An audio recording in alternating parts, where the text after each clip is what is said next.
Good morning all of you. आज के session में हम लोग बात करने वाले हैं वैश्वीकरण। तो वीडियो को शुरू करने से पहले आप लोगों से एक रिक्वेस्ट है कि वीडियो को लास्ट तक जरूर देखिएगा, लाइक शेयर और कमेंट करना ना भूलिएगा और सब्सक्राइब तो करिएगा ही। तो चलिए, यूट्यूब चैनल सादिक एकेडमी में आपका स्वागत है। अब हम लोग बात करने वाले हैं वैश्वीकरण। ये वैश्वीकरण जिसको हम लोग ग्लोबलाइजेशन कहते हैं।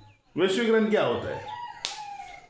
वैश्वीकरण क्या होता है? ग्लोबलाइजेशन क्या होता है? देखिए, वैश्वीकरण वह प्रक्रिया है जिसके द्वारा विश्व की विभिन्न अर्थव्यवस्थाओं का समन्वय या एकीकरण किया जाता है। वैश्वीकरण वह प्रक्रिया है जिसके द्वारा विश्व की विभिन्न अर्थव्यवस्थाओं का समन्वय या एकीकरण किया जाता है। वस्तुओं एवं सेवाओं, प्रौद्योगिकी मतलब टेक्नोलॉजी, पूंजी कैपिटल, श्रम लेबर या मानवीय पूंजी का निर्बाध प्रवाह हो सके। बात समझ में आई? नहीं आई? वैश्वीकरण का मतलब होता है कि एक देश, विश्व के जितने भी देश हैं वो सारे देश एक दूसरे से किसी न किसी रूप में जुड़ा हुआ हो। एक दूसरे से किसी न किसी रूप में जुड़ा हुआ हो, यानी एक दूसरे से लेन देन करता हो, आदान प्रदान करता हो वस्तुओं एवं सेवाओं का। जैसे हमारे भारत के लोग हैं, लगभग विश्व के अनेक देशों में यहां के लोग काम करते हैं। सऊदी अरब ले लीजिए, ईरान, इराक, कुवैत, बगदाद, मिस्र, Yemen, England, America, France, Germany, Australia, यानी कि कई देशों में, चाइना, कई देशों में हमारे लोग, हमारे भारत के लोग काम करते हैं, नौकरी करते हैं। और इन सभी देशों के लोग भी भारत में नौकरी करते हैं, यानी जिसको जहां जैसा लगता है वो वहां जाके सेटल होते हैं। लोग रूस पढ़ने जाते हैं, चीन पढ़ने जाते हैं, अमेरिका पढ़ने जाते हैं, इंग्लैंड पढ़ने जाते हैं। तो और फिर जरूरत पड़ने पर भारत विभिन्न देशों से टेक्नोलॉजी को हायर करते हैं, टेक्नोलॉजी मंगाते हैं, सहयोग मांगते हैं। जैसे हम देखें, हम भारत में जितने भी आयरन एंड स्टील कंपनी है, एनटीपीसी है यानी थर्मल पावर है, या फिर हाइड्रो इलेक्ट्रिसिटी है, तो लगभग किसी न किसी दूसरे देश के सहयोग से उसकी स्थापना हुई है। जैसे Bokaro steel plant, Kahalgaon NTPC. तो ये किसी न किसी देश, किसी ने, कभी रूस ने उस पर सहयोग किया, कभी अमेरिका ने सहयोग किया, कभी ब्रिटेन ने किया, किसी को फ्रांस ने किया, कभी भारत ने भी उसको सहयोग किया। जैसे कि कोई बाढ़ की स्थिति उत्पन्न की, कोई प्राकृतिक आपदा आ गई, वैसी स्थिति में भारत ने भी उनको सहयोग किया है, चाहे छोटा देश हो या बड़ा देश हो। अगर बड़ा विकसित अर्थव्यवस्था है तो वो उस अपने प्राकृतिक आपदा से निपटने के लिए वो सक्षम होता है, लेकिन जो विकासशील अर्थव्यवस्था होते हैं वो सक्षम नहीं होते हैं, तो वैसे देशों को भारत का सहयोग जाता है। तो यानी कि विश्व के अनेक देशों में, यानी एक दूसरे देशों को सहयोग करता हो, चाहे वो प्रौद्योगिकी के माध्यम से हो या फिर मानव पूंजी के माध्यम से हो, वस्तु एवं सेवाओं के माध्यम से हो, किसी भी माध्यम से हो, विचार के माध्यम से हो, किसी न किसी रूप से जब एक देश दूसरे देश के साथ तालमेल बैठाता है, सहयोग करता है, वार्तालाप करता है, तो इसी को तो कहते हैं वैश्वीकरण। ये कहावत है कि वैश्वीकरण भारत ने 1991 में अपनाया है। कब अपनाया? 1991 में अपनाया है, ऐसा लिखा हुआ है किताबों में। लेकिन ये वैश्वीकरण की नीति आज से नहीं, बहुत पुरानी परंपरा है। तो उस समय उसे कोई नाम नहीं दिया गया था। क्या? उसमें उसे कोई नाम नहीं दिया गया था, बस आदान प्रदान हो रहा था। 1991 में इसे एक नाम दिया गया जिसका नाम रखा वैश्वीकरण, ग्लोबलाइजेशन। तो ये 1991 में रखा। वरना इससे पहले भारत में जो ईस्ट इंडिया कंपनी आया, पुर्तगीज आया, डच आया, डेनिश आया, कैसे आया?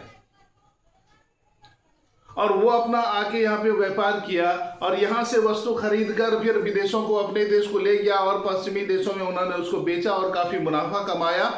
ये क्या है? ये भी तो वैश्वीकरण का ही अंग है ना। आज से नहीं, बहुत जमाने से, 50 साल से, 1991 से अभी 2025 चल रहा है। कितना साल हुआ? 35 साल। और हमको लगता है कि हम खुद देख रहे हैं 40-45 साल से कि हमारे देश के लोग विदेशों में काम कर रहे हैं, नौकरी कर रहे हैं, विदेशी लोग भारत में काम कर रहे हैं, लेकिन उस समय नाम नहीं दिया गया था। कुछ लोग इंग्लैंड में काम कर रहे थे, कुछ अमेरिका में, कुछ कनाडा में, कुछ ऑस्ट्रेलिया में काम कर रहा था और आज भी कर रहा है। वस्तु एवं सेवाओं का आदान प्रदान, विदेशी कंपनियां हमारे भारत में आ रहे हैं, हमारे भारतीय वस्तु विदेशों को बेचे जा रहे हैं। ये आज से नहीं, 1991 से नहीं, बल्कि इससे बहुत पहले से आदान प्रदान हो रहा है। रूस ने जो ये कालगांव एनटीपीसी की स्थापना हुई है, उसमें जबरदस्त सहयोग रहा है। रूस के सहयोग से ही एनटीपीसी कालगांव की स्थापना हुई है, वो भी 1991 से पहले हुई है। नहीं, ये वस्तु, ये टेक्नोलॉजी का, पूंजी का, मानवीय पूंजी का और वस्तु सेवाओं का आदान प्रदान तो बहुत पहले से हो रहा है, लेकिन उसको कोई नाम नहीं मिला था। और 1991 में इसे नाम मिल गया एलपीजी, लिक्विफाइड, सॉरी हम साइंस में चले जाते हैं। एलपीजी का मतलब एक होता है लिक्विफाइड पेट्रोलियम गैस, लेकिन अर्थशास्त्र में जब ये क्वेश्चन पूछा जाए तो हम एलपीजी का लिक्विफाइड पेट्रोलियम गैस नहीं, बल्कि लिबरलाइजेशन, प्राइवेटाइजेशन एंड ग्लोबलाइजेशन समझेंगे। क्या समझेंगे? लिबरलाइजेशन, प्राइवेटाइजेशन एंड ग्लोबलाइजेशन समझेंगे। तो वैश्वीकरण समझ में आया। आज के दौर में हम लोग बाजार जाते हैं, पेन लेना है, जापानीज का पेन लेना है, अमेरिका का प्रोडक्ट लेना है, इंग्लैंड का प्रोडक्ट लेना है। ये कैसे संभव हुआ? एक ही बाजार में विश्व के सभी अर्थव्यवस्थाओं की वस्तुएं उपलब्ध है। क्या है? वस्तुएं उपलब्ध है। अब ना तो आपको जापान जाना है और ना ही चीन जाना है, ना अमेरिका जाना है, ना इंग्लैंड जाना है, ना जर्मनी जाना है, ना ऑस्ट्रेलिया जाना है। आपको हर देश की वस्तुएं हमारे बाजार में उपलब्ध है। यह है वैश्वीकरण का प्रभाव। वैश्वीकरण के फायदे कि हम अपने ही बाजार में अमेरिका का प्रोडक्ट प्राप्त कर लेते हैं, वरना एक प्रोडक्ट लाने के लिए अमेरिका जाना पड़ेगा, वीजा बनवाओ, पासपोर्ट बनवाओ, वीजा बनवाओ, फिर टिकट लो, फिर वहां रहने का इंतजाम करो। ये नहीं कि इतना जान ले कि अमेरिका जाके एक कलम लाने के लिए 5-6 लाख रुपए खर्चा है। आज के दौर में तो बेसी है, आना जाना 10 लाख रुपए खर्चा है और एक पेन लाना है 5 रुपए की। ग्लोबलाइजेशन, वैश्वीकरण का जबरदस्त प्रभाव है कि हमें हमारे ही बाजार में अनेक देशों की, अनेक अर्थव्यवस्था की वस्तुएं मिल जाती हैं। हमारे बाजार में, हमारे देश में विश्व के अनेक देशों के लोग काम करते हुए मिल जाते हैं। टेक्नोलॉजी का आदान प्रदान हो रहा है। जैसे अभी हमारे झारखंड में अडानी पावर प्लांट की स्थापना हो रही है और इसमें जितने भी मुख्य इंजीनियर हैं वो सब चीन के हैं। वो चीन से आए हैं, चीन से टेंडर लिए हुए हैं। अडानी ग्रुप, ये पावर प्लांट जो बन रहा है, ये चीन से लोग, इंजीनियर लोग आए हुए हैं यहां काम करने के लिए। तो हम टेक्नोलॉजी का सहयोग ले रहे हैं, मैन पावर का सहयोग ले रहे हैं और उससे अपना काम निकाल रहे हैं। कुछ गाय हैं हमारे देश में, दूध की समस्या थी, दूध पर्याप्त मात्रा में उपलब्ध नहीं हो रहा था हमारे देशवासियों को। तो वैसी स्थिति में विदेशी गाय लाई गई और उसमें अधिक दूध देने वाली नस्ल है, 40 किलो, 45 किलो, 50 किलो तक। उसके माध्यम से, वो हमारे देश में नहीं था, हमारे देश में था वो कौन गाय? 1.5 पौवा, 2 पौवा और ज्यादा से ज्यादा 1 किलो दूध देने वाली गाय थी। छोटी छोटी गाय जो यहाँ की पुरानी नस्ल है, लेकिन हमको दूध की आवश्यकता पड़ी तो हमने विदेशों से, न्यूजीलैंड से, स्विट्जरलैंड से, इन देशों से हमने गाय मंगाई, अधिक दूध देने वाली गाय, यानी कि 50 किलो 60 किलो। जैसे डेनमार्क में जो गाय है वो लगभग 70-80 किलो दूध देती है, और यहाँ हमारे देश में 50 किलो तक 60 किलो तक दूध देने वाली गाय उपलब्ध है, जो विदेशी नस्ल की गाय है। ठीक है, जिससे हमारे दूध की आवश्यकताओं की पूर्ति हुई। तो ये हम दूसरे देश से, विदेश से हमारे देश में गाय की नस्लें कैसे आई? इसी वैश्वीकरण के चलते। एक देश दूसरे देश का सहयोग करने के लिए तत्पर है, चाहे जिस भी क्षेत्र में हो, प्रौद्योगिकी के क्षेत्र में हो, श्रम के क्षेत्र में हो, या पूंजी के क्षेत्र में हो। हर क्षेत्र में विश्व के सभी देश एक दूसरे की मदद करने को तैयार है, और मदद हो रही है। इसी को कहते हैं वैश्वीकरण। क्या कहते हैं? वैश्वीकरण, ग्लोबलाइजेशन। इसके फायदे क्या है? जितने भी विकसित अर्थव्यवस्था है वो अपने अधीनस्थ तो नहीं कहा जाए, अधीनस्थ मतलब हो जाता है उपनिवेश, कॉलोनी। लेकिन जो गरीब देश हैं, वैसे गरीब देश भी नहीं कह सकते हैं, क्योंकि अंधे को अंधा कहना आजकल गुनाह है, एक अपराध है, उसको दिव्यांग कहिए। उसी प्रकार हम गरीब देश नहीं कह सकते, बल्कि विकासशील देश कहते हैं, यानी उभरता हुआ चेहरा, उभरती हुई अर्थव्यवस्था, जिसको कहते हैं कि ये उगते सूरज है, यानी उभर रहा है। बड़ा अच्छा, उसको सुनने में बड़ा अच्छा लगता है। हा, उभरता सूरज, उभरती हुई हस्ती। लेकिन जब उसको वास्तविक स्थिति बताएंगे कि तुम समाज में सबसे गरीब हो, तो उसको बड़ा दुख होगा। इसीलिए हम लोग अब वैसे शब्द का इस्तेमाल नहीं कर सकते हैं जिससे उनको ठेस पहुंचे, इसलिए हम लोग कहते हैं ये उभरता हुआ चेहरा है। छोटे कलाकार है, उभरता हुआ चेहरा है। छोटी अर्थव्यवस्था है, गरीब लोग हैं, ये अभी उगता सूरज है। वो भी खुश हो जाएंगे।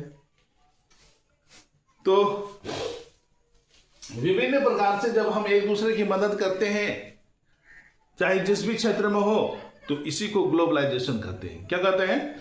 ग्लोबलाइजेशन कहते हैं। अब देखिए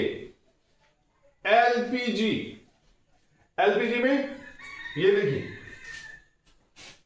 एल से लिबरलाइजेशन, पी से प्राइवेटाइजेशन, और जी से ग्लोबलाइजेशन।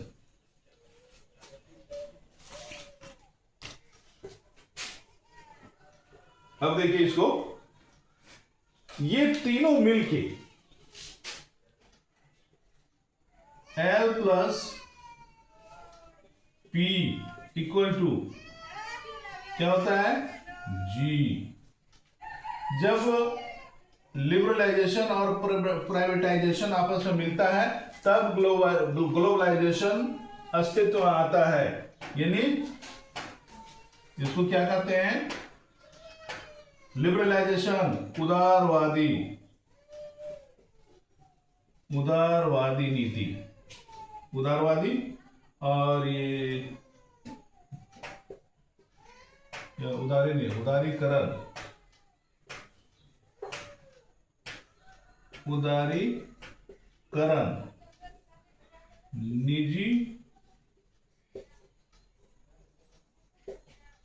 निजीकरण, ये दोनों जब आपस में मिलता है तब बनता है वैश्वीकरण। क्या होता है? वैश्वीकरण होता है। उदारीकरण, निजीकरण जब आपस में मिलता है तब वैश्वीकरण की स्थिति उत्पन्न होती है। कैसे है?